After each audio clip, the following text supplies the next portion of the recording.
Welcome back to Home Gym Hacks and Reviews. Today I'm reviewing the RX'd FIDAB-2 along with its leg roller attachment and dumbbell rack attachment, and I'll tell you how I think this bench stacks up against some other popular benches on the market. RX'd has reached out to me a few times over the years to review their equipment, and each time I politely declined.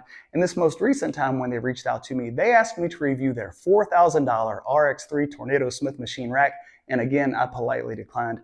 It's already been reviewed by a couple of people lately, and at the moment, I am just not interested in bringing those big, heavy pieces of equipment back into my garage. However, one of the RX'd reps immediately reached back out to me, and he told me how much he appreciated my honest and thorough reviews, and asked if I would be interested in reviewing the new RX3 military bench, or this.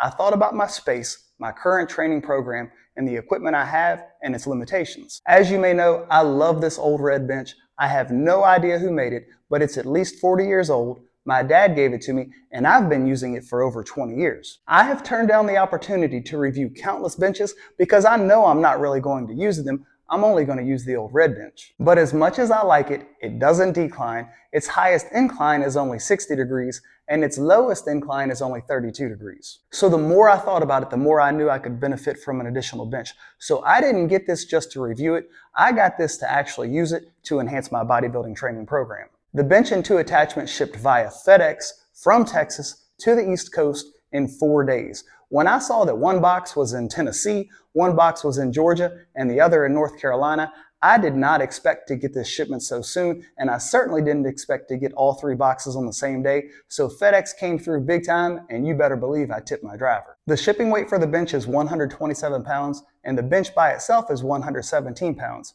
Let me tell you, getting it in the garage was a workout in itself, but I was so happy to see the box arrived in excellent condition because FedEx is known to be hard on stuff, and the 2 attachments showed up in great shape too. This was an excellent packing job. The back pad and seat immediately impressed me, and the back pad weighs about 20 pounds. The padding looked and felt great, and just as importantly, the backing for each was robust. The rest of the bench was packed equally well, and everything was wrapped in bubble wrap and divided by styrofoam. Once out of the box, there really aren't too many total pieces, and nothing had as even much as a scratch on it. I'm sure if I wasn't recording, I could have assembled this bench and both attachments in under 30 minutes. I used the bench's built-in upright storage to make it easier to attach the front foot, and notice the metal plate ensures the bench pad doesn't get compressed. RX'd includes these for assembly, but I used my own socket set and threw these in the trash. The dumbbell rack attachment and leg roller attachment were packed equally as good. I am so glad to see UHMW on the dumbbell racks to protect the dumbbell's knurling. The leg roller pads feel comfortable and durable, and the rest of the leg roller attachment feels especially well made. The roller pad bars aren't hollow or even threaded, they are solid pipes. The top roller pad has 4 potential settings, which is awesome, but changing the roller pads will require removing these clamps with an Allen wrench, but for me that is no big deal because now that I've found my preferred setting, I will not be removing these pads for either of the exercises that I use this roller for. First and foremost, this bench is sturdy, and that's partly because it is one big bench at nearly 120 pounds, 4.5 feet long, and just over 2 feet wide. Here's what it looks like compared to my old red bench. This bench also has one heck of a long back pad at 42 inches long, it's 12.5 inches wide, and 2.5 inches thick. The seat is 12 inches wide. You can tell how good a bench's padding is by squeezing it and how quickly it returns from being compressed. I've had Titan products, when I squeeze them, they stay flattened. This doesn't. When I do the grip test with both benches angled at 30 degrees, here's how they compare. I find the RX'd padding to be very comfortable for pressing and pulling movements. It's 18 inches high and not IPF compliant because it doesn't fall between 16.5 and 17.7 inches. And while I would like the bench to be a little lower to the ground for even greater leg drive, at 5'9" it's really not a problem. I love this clothes ladder adjustment and much prefer it over pop pins and adjustment knobs. It is so fast and easy to make a selection, and once it's in there, it is super secure. The seat has that same clothes ladder adjustment system. If you see this roller shredding, don't be alarmed. This is just a plastic protective cover that you can peel off. I want to show how sturdy this bench is. Under normal circumstances, there's no wobble. If I try to force the wobble, it's very little, and any noise that I hear is from the roller and the seat adjustment. There are 7 laser cut back pad settings from 0 to 85, and the seat has 4 settings. The bench is 7 and 11 gauge steel with a 1,000 pound max weight capacity, and I am so glad that RX'd went with nameplates and not stickers to identify their equipment. The rear wheels are large and have steel guards on the outside of them, and it makes transporting this bench and lifting this bench into its upright storage option super easy. Everything about this bench looks and feels super robust except for the foam on this handle. A lot of other companies are offering knurling right here. That's not something I really care about, and if I really wanted to, I would remove this foam and expose the steel. I feel so balanced and secure when pressing on the FIDAB-2, and these 12.5-inch pads offer a lot of stability. GetRx does offer 14-inch pads as an add-on, but I do think it would be cool if at checkout you could choose if you wanted the 12.5s or the 14s. I don't need the 14s, I'm just not that big of a person, so these 12.5s are perfect for me. There is a 1/8 of an inch gap between the seat and back pad when in the flat position. I would like for that dimension to be smaller, but like the height of the bench, it's not really something I notice when pressing, and if I really wanted a zero gap flat press, all I would do is face the opposite direction when pressing on the bench because the back pad is so long. When the bench is at an incline, the gap between the seat and back pad disappears, and as I mentioned earlier, it is so nice to have a bench that inclines all the way up to 85 degrees for exercises like this back-supported dumbbell lateral raise. Unfortunately, and this is no fault of the bench, but more so the limitations of my power rack, I can't do any incline presses inside or even outside of the power rack.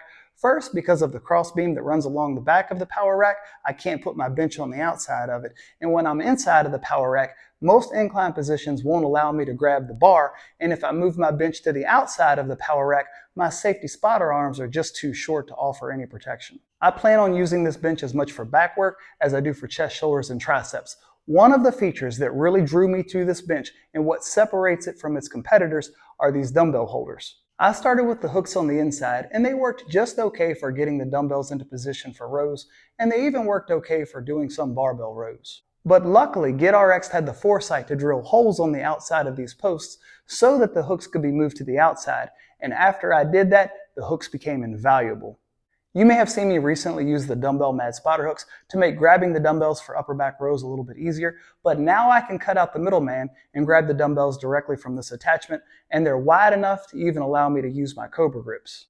But just so I don't pinch my fingers, when I'm done with the set, rather than returning the dumbbells to the hooks, I just put them on the floor so the hooks could maybe be a little bit wider without obstructing any function of the bench, but as is, I am extremely happy with them, and amazingly enough, they only cost $46, so it is a welcome addition to this bench. I also love using this bench for back-supported cable pullovers and back-supported tricep pushdowns with the Atlas bar, and there is no problem securing the GymPin seatbelt around my waist and the frame of this bench. And I even use this bench for prone cable leg curls. The slight decline with the seat makes this exercise extremely comfortable, and because the bench is so heavy, I don't need to worry about it sliding back towards the lat machine. Speaking of this bench being heavy, I won't be picking it up and putting it on plyo boxes for seal rows like I've been doing with my red bench, which probably only weighs about 50 pounds. The leg roller attachment is such a great addition to this bench, especially with its price tag of only $110. This thing feels extremely heavy duty at nearly 20 pounds, and these end caps are not plastic, they're metal, and I am so glad to see that this post is chromed out and not powder coat. It just makes getting it on and off the bench so much more smooth. A handle would make getting into position for sit-ups and decline pressing a little bit easier, but I solved that issue by taking a daisy chain and running it through one of the openings. And in the 60-degree setting, this feels as good as an inversion table, but I'll probably stick to the 45-degree setting when doing curl-ups, and again, the daisy chain works perfectly for getting out of position. The leg roller attachment also works great for Nordic curls. At first I had the roller pads in one of the middle settings and that wasn't very comfortable, but when I moved the roller pads to the outside setting, it was extremely comfortable, and luckily that setting also works great for sit-ups, so I won't need to make any further adjustments. I see a lot of potential with this connector tube. I'm certain a leg extension leg curl attachment could work, and plenty of other attachments. Now, if you're interested in a bench that offers a lot of versatility with its attachments, you may want to look at the Ironmaster Super Bench Pro or the Powertec FID bench. I personally like Powertec's bench attachments better than Ironmaster's, but I did really miss the Ironmaster Super Bench Pro sit-up attachment, which this bench takes care of with its roller attachment. For barbell and dumbbell work, I'm taking the GetRx bench over the Powertec FID bench and the Ironmaster Super Bench Pro. I just like the pads, the frame, and the adjustment of this bench better than when I do the Powertec FID bench, and I really don't like the seat on the Ironmaster Super Bench Pro. That really is that bench's weak link, and a lot of times when I was doing incline work, I just left the seat off. However, I will say I do like the adjustment mechanism for the Ironmaster Super Bench Pro, and I like how light that bench is. Now let's compare this bench to its two biggest competitors, Rogue and Rep. The Rogue Man Array is about $400 more expensive than this, about 20 pounds heavier, the back pad isn't quite as long, and there are no dumbbell holders. But that bench does have a few more back pad settings, and it's a little bit more robust than this. The Rogue AB 3.0 is $100 more than this, and the two are pretty comparable, but that bench doesn't have the attachments this one does. As for Rep Fitness, this GetRx'd bench is $50 cheaper than the AB 5200, which doesn't have the attachments. It's only 11 gauge steel, but it does have a 1,000 pound weight capacity just like this one and a few additional back pad settings. Rep also has the Blackwing and Nighthawk. Of those two, I think the Blackwing is a more robust bench with better features, and when I compare the Blackwing to this bench, it does have more settings and it is 17.2 inches high, but it's also $100 more expensive than this. There's no 7 gauge steel. I do not like the pull pin seat adjustment on the Blackwing. It's 10 pounds heavier than this, and while there is a leg roller, there's no dumbbell attachment. Aside from the Rhino, I am just not a fan of Rogue. Their customer service isn't nearly as good as it was 3 or 4 years ago, and my last 3 purchases from Rogue have been extremely disappointing, especially for how expensive their equipment is. And while Rogue is made in the USA, and that's a great selling point, there's good made in China, there's junk made in China, and there's great made in China. And I think this GetRx'd bench falls into the great category.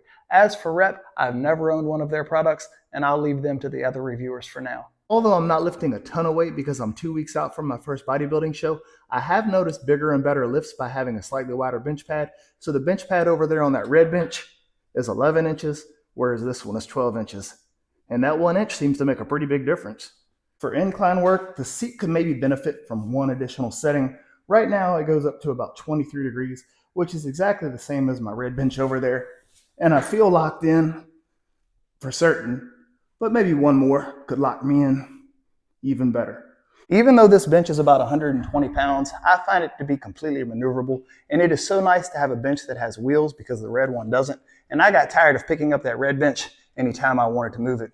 And you may be wondering if I like this bench better than the red one, and honestly I do, especially with all the additional settings and versatility it offers.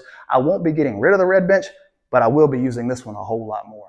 I am shocked by how much I like this bench.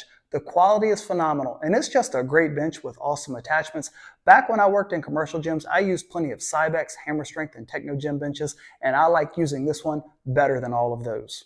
I honestly didn't know what I was missing until GetRx'd reached out and delivered this bench to me. I certainly think it's worth $4.99 with free shipping, and I did not watch any other reviews for this bench because I wanted every thought, criticism, and compliment to be my own, and I told GetRx'd I am not interested in affiliateship until I can find out if this bench meets my standards of quality, which it does, so safe to say I am now an affiliate for GetRx'd. I have been extremely reluctant to take on any affiliations beyond Powertec, but believe me, I've heard you want to see me review some other stuff.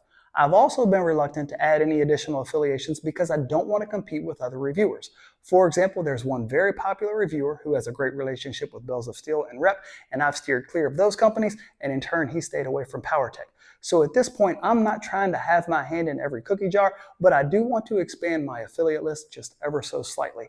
And with GetRx'd, I didn't get this just to review it, I got it to actually use it. So if you get any GetRx'd product, including this bench, which comes in 5 different colors, please consider using my brand new GetRx'd affiliate link at no additional cost to you. That link can be found in the description of this video, and I'll probably have it linked in the comments. And if you found this video helpful, or at least entertaining, please consider liking the video, leaving a comment, and if you haven't subscribed to my channel, please consider doing so. Thank you so much for watching. Take care, everyone.